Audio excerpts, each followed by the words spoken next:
Howdy.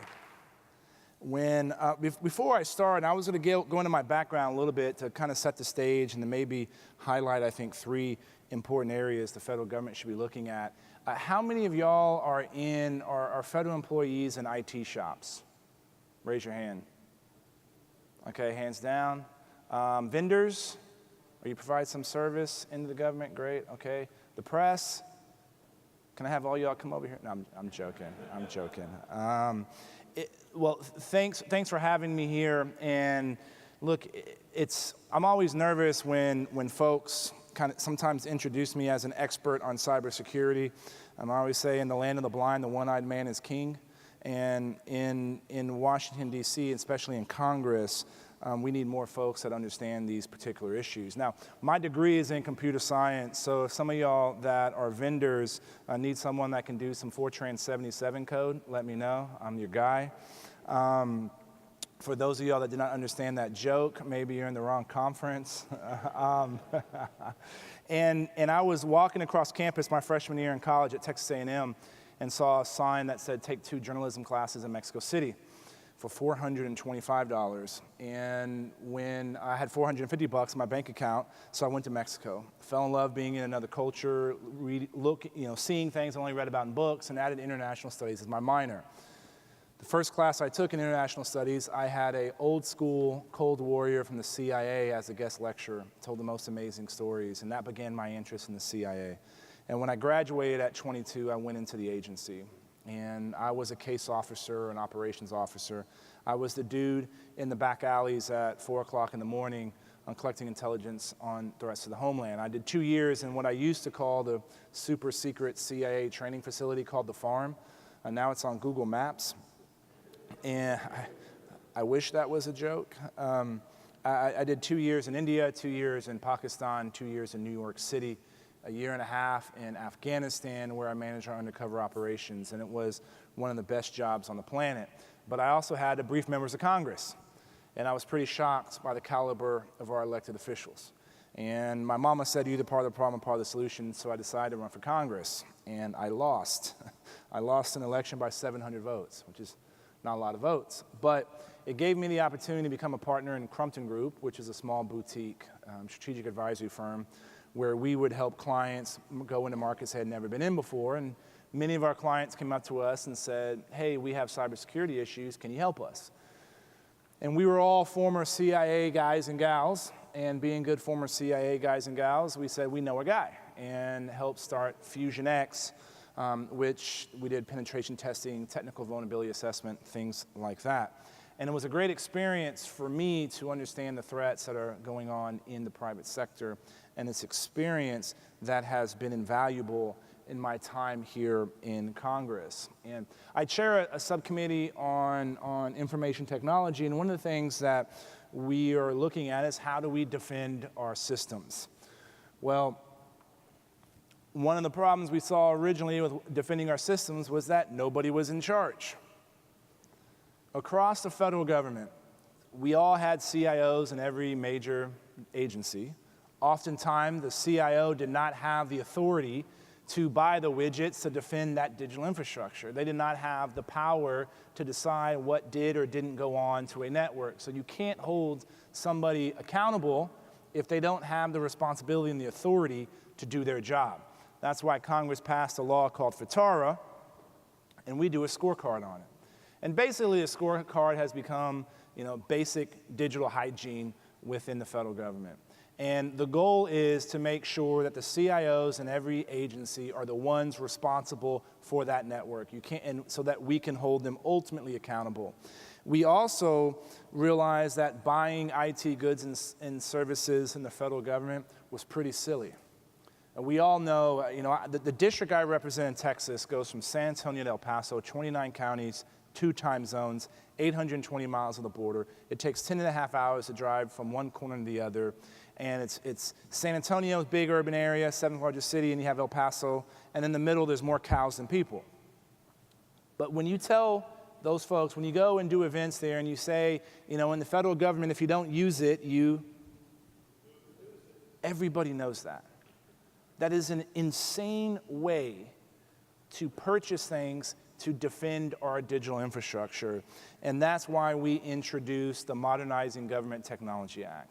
That says, if a federal CIO saves money by modernizing their digital infrastructure, let's say transitioning into the cloud, that savings they realize can get put into a working capital fund for that CIO to have access for 3 years. Real simple. This is pretty basic stuff.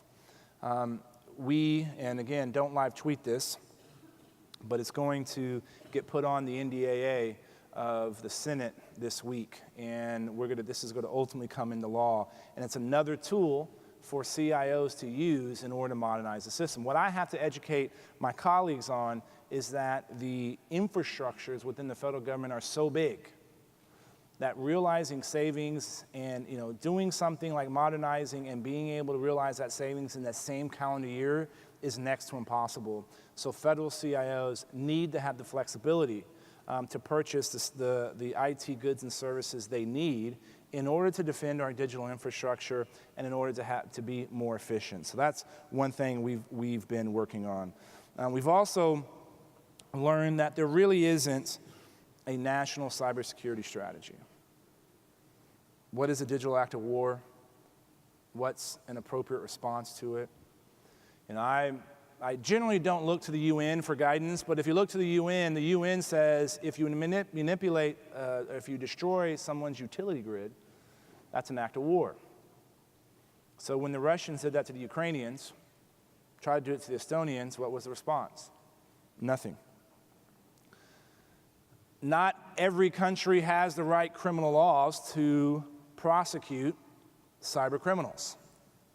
So should our response to attacks from those countries be different than our responses in countries that have criminal laws? We should be having those kinds of conversations.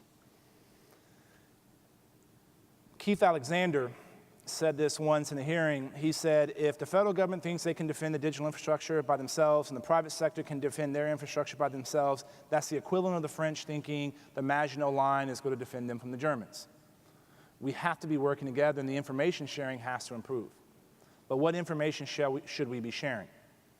I've asked every sophisticated user of intelligence when it comes to cybersecurity in the private sector, name me one great piece of information you got from the federal government. That's usually my response, by the way, right? That's a problem. And the problem is, and I know the Billington CyberSecurity Conference is known for talking about somewhat controversial topics. The private sector has a better idea of where the threat is coming from than the government does. That's why the Financial Services Community, they know where the Russians are going to try to attack our financial industry. We need to turn those assumptions into collection requirements that then we can task the NSA and the CIA to go collect. The NSA and the CIA should be only going after the things only the government can do, and that's national state actors, that's APTs.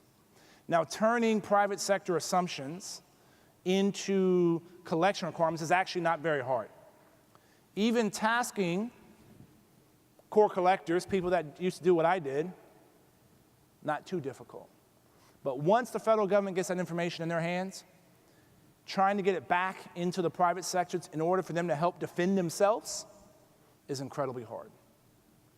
And that's one of the problems that we have, and that's why I think Department of Homeland Security is so important.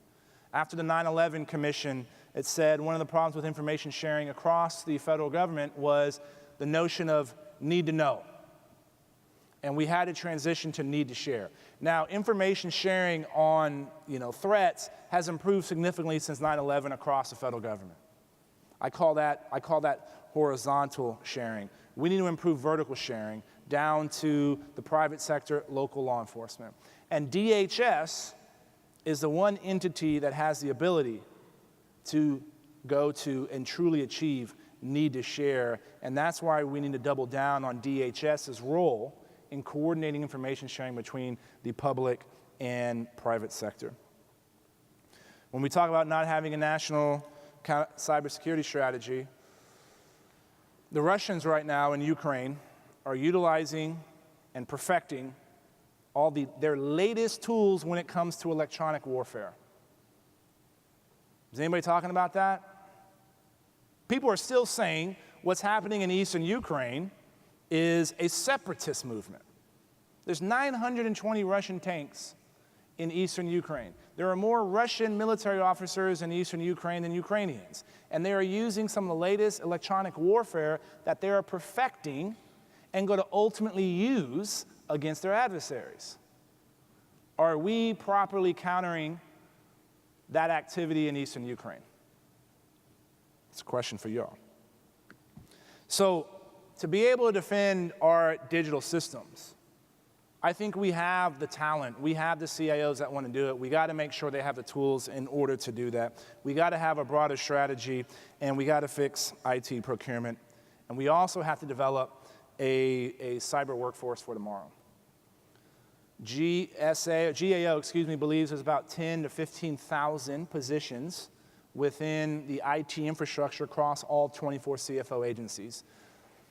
Now, I don't have a list of, since there's no common job description for folks working in these areas, we don't know if of those 15,000 positions, we need 3,300 IT administrators. So this is the first step we got to fix. I also want to see the creation of a cyber national guard. It starts with, if you're a kid and you want to go to college and do something on cybersecurity, we're going to try to find you some federal money, get you a scholarship. Let's say you get a 4-year scholarship, and then that means you're going to come work in the federal government for 4 years. Not at NSA, not at DOD, but at the US Census Bureau, at the Social Security Administration, at Department of Interior. These are places where we need people with talent. And then after you served your 4 years and you go get a job in the private sector, because let's be honest, we're never going to be able to compete on salaries with the private sector.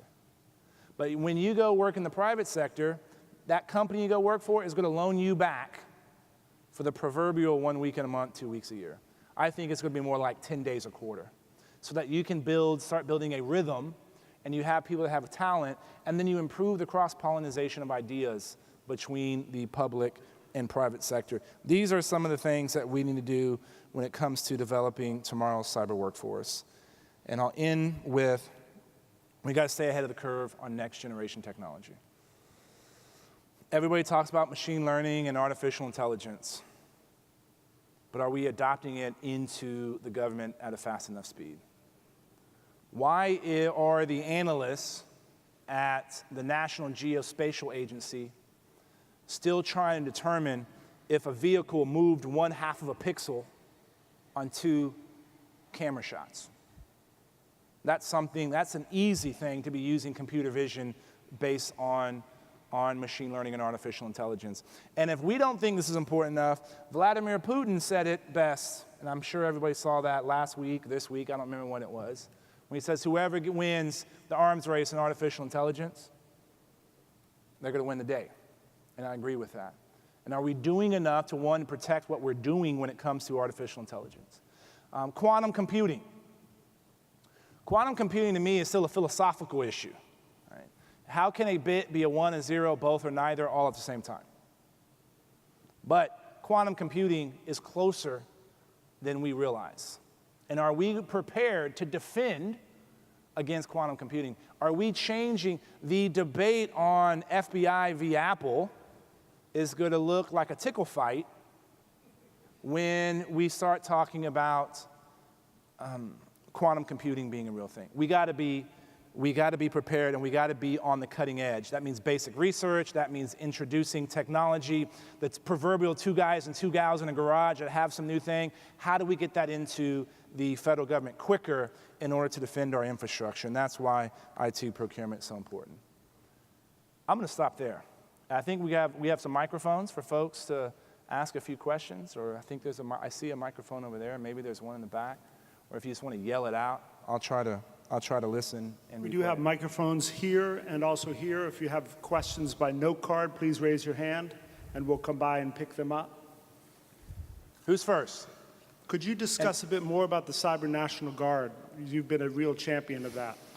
Yeah, so once we were able to put MGT to bed, which inshallah is hopefully this week, we will focus on the legislation there. And I thought the most difficult piece was going to be finding funds for scholarships. That's actually that's been the quickest part to sort out. But it starts with, if you have a kid coming out of university, you want to be able to put them into a position right away. So that means you got to know what positions you need someone in to ensure that they have the right credentials in order to do that.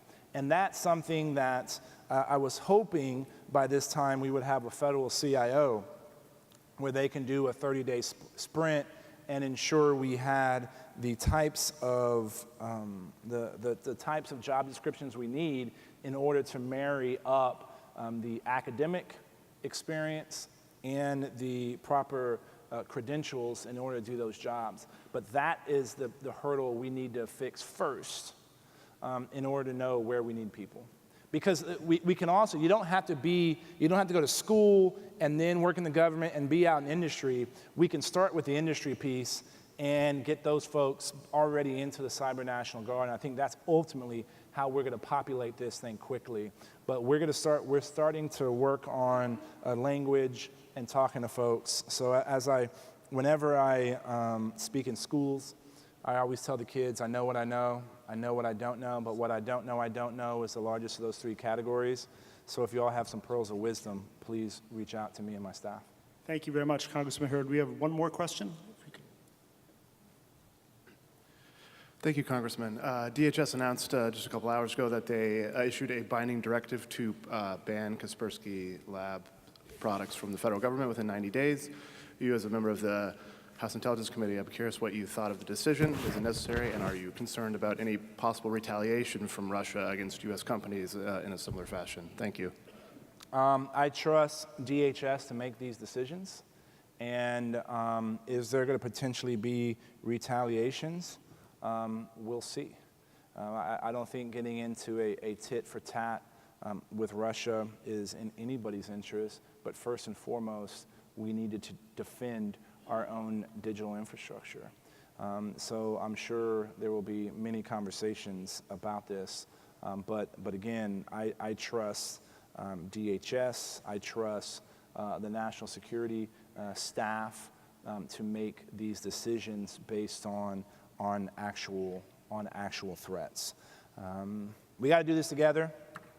So I just want to thank the folks at Billington for bringing people together. I appreciate y'all coming to these kinds of events because we can be the cutting edge. The government has always been the cutting edge, and by working between the public and private sector together, we can make sure that we're defending the digital infrastructure of all of our fellow Americans. So thank y'all, God bless you, and may God continue to bless the United States of America. Yeah.